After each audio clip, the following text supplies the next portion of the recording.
Ons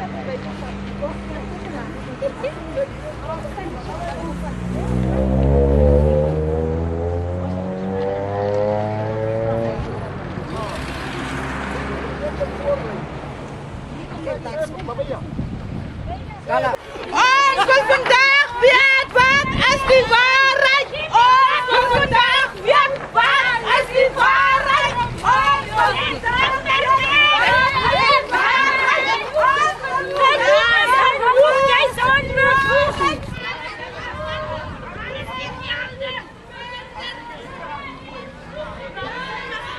Waar toe gaan jy as jong man vir jou vroukie iewers vat of kindertjies? Waar na toe? Dit gaan oor die geldstelery wat hier aan die gang is. Ja. En die verdoesing, die huidige meie probeer nou hierdie ding toesmeer. Omdat daai is sy vriende wat in hierdie ding geïmpliseer word. Nou wil hulle die ding verdoesel. Dit is die simpel reasoning waaroor dit gaan. Nee. Kyk, daar was so baie sake wat na anti-korrupsie toe gegaan het oor Rehoboth, wat dieselfde man gemaak het wat vandag die meie is. Nou hy is dieselfde man wat nou probeer om hierdie ding toe te smeer van sy vriende. Mens wonder net hardop, is hy nie deel van hierdie ding? Nee. Jy wonder maar net hardop, is hy nie deel van hierdie hele ding? Dis die klasvraag wat ons vir onsself afvra. Really appreciate the receipt of that particular petition.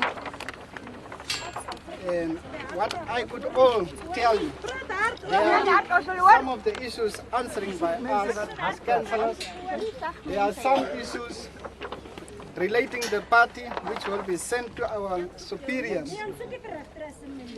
But on the other hand, I could also tell the community that we will call a community meeting to respond to all the serious allegations which have been mentioned here today.